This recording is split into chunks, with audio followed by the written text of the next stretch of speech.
नमस्कार। आजको यस शपथ ग्रहण कार्यक्रम प्रारम्भ गर्ने अनुमति चाहन्छु।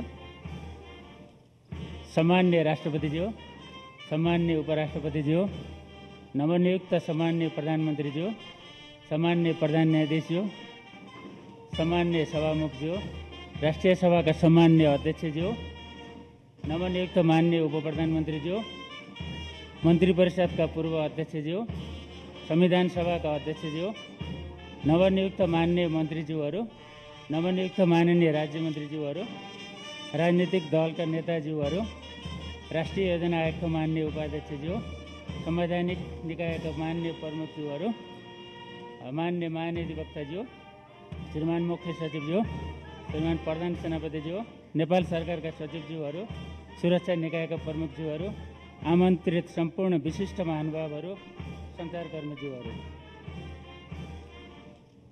सम्माननीय राष्ट्रपति श्रीमती विद्यादेवी भण्डारीज्यूले नेपालको संविधानको धारा 76 को उपधारा 3 बमोजिम प्रतिनिधि सभामा सबैभन्दा बढी सदस्यहरू भएको दल नेपाल कम्युनिस्ट पार्टी एमालेको संसदीय दलका नेता श्री केपी शर्मा ओलीज्यूलाई प्रधानमन्त्री पदमा मिति 2078-130मा नियुक्त गर्नुभएको छ। नेपालको संविधानको धारा 80 बमोजिम आज यस समारोहमा सम्माननीय राष्ट्रपतिज्यू समक्ष नवनियुक्त सम्माननीय प्रधानमन्त्री श्री केपी शर्मा ओलीज्यूको प्रधानमन्त्री पदको पद तथा गोपनीयताको शपथ हुने कार्यक्रम रहेको छ।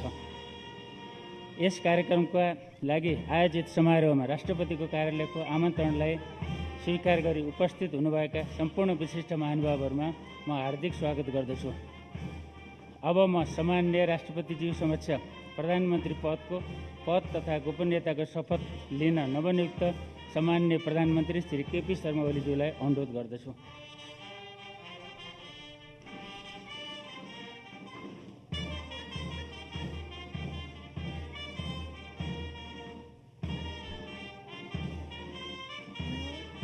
म केपी शर्मा ओली मुलुक र जनताप्रति पूर्ण वफादार रही सत्यनिष्ठापूर्वक प्रतिज्ञा गर्छु। सत्यनिष्ठापूर्वक ईश्वर देश र जनताको नाममा शपथ लिन्छु कि देश र जनताको नाममा शपथ लिन्छु कि नेपालको राजकीय सत्ता र सार्वभौम सत्ता नेपालको राजकीय सत्ता र सार्वभौम सत्ता नेपाली जनतामा निहित रहेको नेपालको संविधानप्रति पूर्ण वफादार रहँदै प्रधानमन्त्री पदको कामकाज प्रचलित कानुनको अधीनमा रही मुलुक र जनताको सोझो चिताई कसैको डर नमानी पक्षपात नगरी पूर्वाग्रह वा खराब भावना नलिई इमानदारीताका साथ गर्नेछु र आफ्नो कर्तव्य पालनाको सिलसिलामा आफूलाई जानकारीमा आएको कुरा म पदमा बहाल रहँदा वा नरहँदा जुनसुकै अवस्थामा पनि प्रचलित कानुनको पालना गर्दा बाहेक अरू अवस्थामा कुनै किसिमबाट पनि प्रकट वा सङ्केत गर्ने छैन। अब म सम्माननीय प्रधानमन्त्रीज्यूलाई आफ्नो आसनमा रही शपथ पत्रमा हस्ताक्षर हुनका लागि अनुरोध गर्दछु।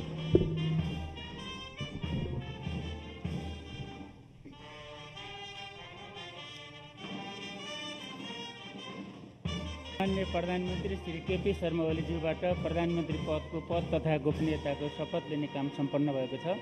नवनियुक्त सम्माननीय प्रधानमन्त्रीज्यूलाई हार्दिक बधाई छ। यहाँको कार्यकालको सफलताको कामना गर्दछौँ।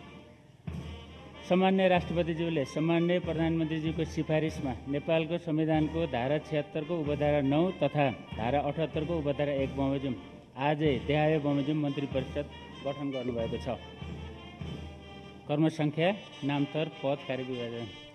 1 श्री केपी शर्मा ओली प्रधानमन्त्री रक्षा, श्री ईश्वर पोखरेल प्रधानमन्त्री तथा मन्त्री परिषदको कार्यालय, श्री रामबहादुर थापा मन्त्री गृह, श्री टोपबहादुर रायमाझी मन्त्री ऊर्जा जलस्रोत तथा सिँचाइ, श्री विष्णु प्रसाद पौडेल मन्त्री अर्थ, श्री प्रदीप कुमार गेवाली मन्त्री परराष्ट्र, श्री हृदय त्रिपाठी मन्त्री स्वास्थ्य तथा जनसङ्ख्या, श्री लेखराज भट्ट मन्त्री उद्योग वाणिज्य तथा आपूर्ति, श्री कृष्ण गोपाल श्रेष्ठ मन्त्री शिक्षा विज्ञान तथा प्रविधि, श्री प्रभु शाह मन्त्री शहरी विकास, श्री भानुभक्त ढकाल मन्त्री संस्कृति पर्यटन तथा नागरिक उड्डयन, श्री मणिचन्द्र थापा मन्त्री खानेपानी, श्री पद्मा कुमारी अर्याल मन्त्री कृषि तथा पशुपन्छी विकास, श्री वसन्त कुमार नेम्बाङ मन्त्री भौतिक पूर्वाधार तथा यातायात, श्री गौरी शङ्कर चौधरी मन्त्री श्रम रोजगार तथा सामाजिक सुरक्षा, श्री पार्वत गुरुङ मन्त्री सञ्चार तथा सूचना प्रविधि, डाक्टर शिवमाया तुम्बा हाम्के मन्त्री भूमि व्यवस्था सहकारी तथा गरिबी निवारण, श्री लीलानाथ श्रेष्ठ मन्त्री कानुन न्याय तथा संसदीय मामिला, श्री गणेश सिंह ठगुन्डा मन्त्री सङ्घीय मामिला तथा सामान्य प्रशासन, श्री प्रेमबहादुर आले मन्त्री वन तथा वातावरण, श्री जुली कुमारी महतो मन्त्री महिला बालविका तथा ज्येष्ठ नागरिक, श्री दावा लामाङ तामाङ मन्त्री युवा तथा खेलकुद, श्री नवराज रावत राज्यमन्त्री स्वास्थ्य तथा जनसङ्ख्या, श्री रामवीर महानन्द राज्यमन्त्री शहरी विकास, श्री विमला विका राज्यमन्त्री उद्योग वाणिज्य तथा आपूर्ति। अब म नेपालको संविधानको धारा 80 बमोजिम सामान्य राष्ट्रपतिज्यू समक्ष उप प्रधानमन्त्री पदको पद तथा गोपनीयताको शपथ ग्रहण हुन नवनियुक्त मान्य उप प्रधानमन्त्री श्री ईश्वर पोखरेलज्यूलाई अनुरोध गर्दछु।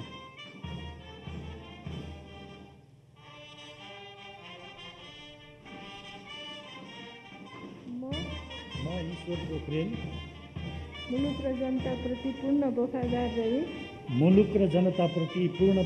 रही सत्यनिष्ठापूर्वक प्रतिज्ञा गर्छु। ईश्वर देश र जनताको नाममा शपथ लिन्छु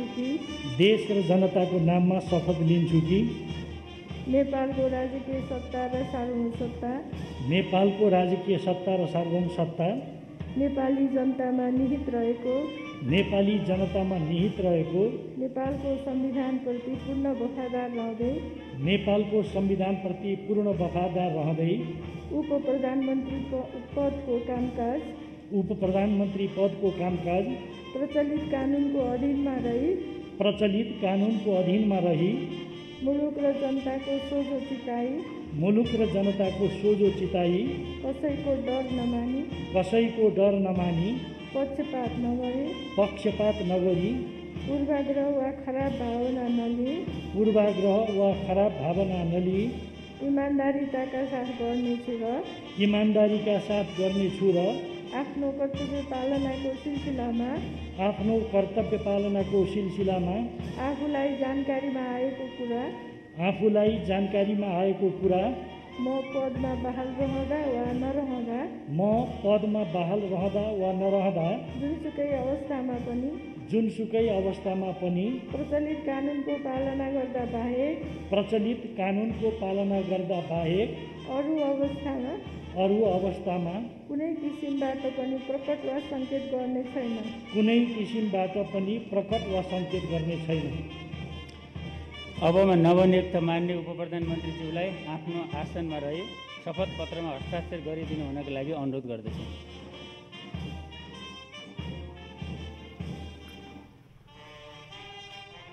नवनियुक्त मान्य उप प्रधानमन्त्रीज्यूलाई हार्दिक बधाई छ। यहाँको कार्यकालको सफलताको कामना गर्दछु।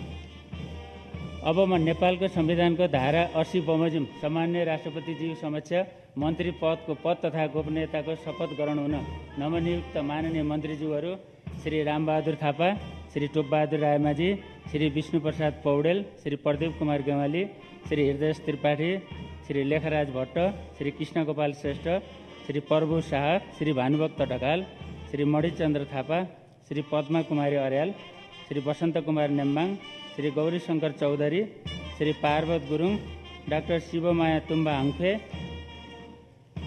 श्री लीलानाथ श्रेष्ठ, श्री प्रेमबहादुर आले, श्री जुली कुमारी महतो र श्री दावा लामा तामाङज्यूलाई अनुरोध गर्छु।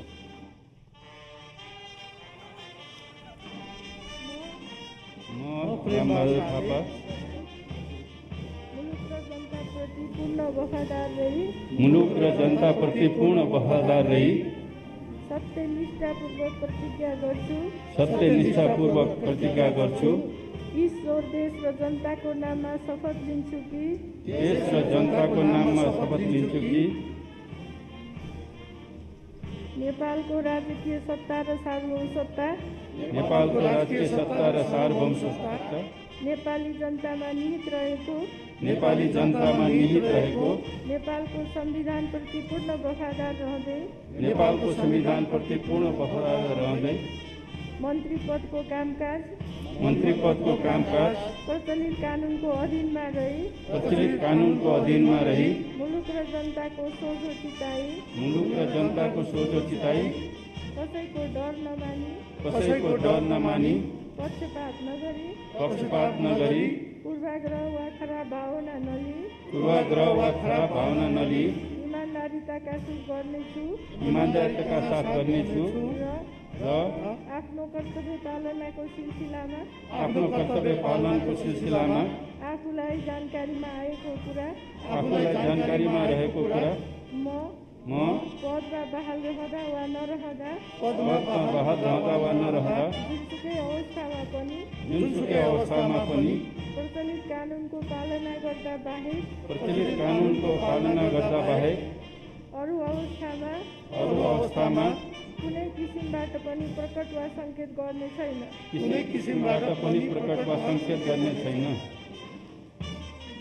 अब म नवनियुक्त मान्य मन्त्रीज्यूहरूलाई आफ्नो आसनमा रही शपथ पत्रमा हस्ताक्षर गरिदिनु हुनका लागि अनुरोध गर्दछु।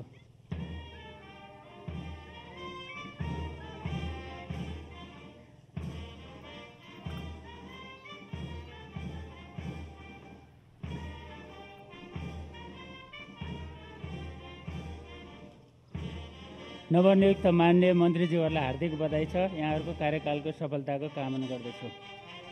यसै गरी आजको यस समारोहमा अब म नेपालको संविधानको धारा 80 बमोजिम सम्मान्य राष्ट्रपतिज्यूको समुपस्थितिमा सम्मान्य प्रधानमन्त्रीज्यू समक्ष राज्य मन्त्री पद तथा गोपनीयताको शपथ ग्रहण हुन नवनियुक्त मान्य राज्यमन्त्रीज्यूहरू श्री नवराज रावत, श्री रामवीर मानन्दर र श्री विमला विकज्यूलाई अनुरोध गर्दछु।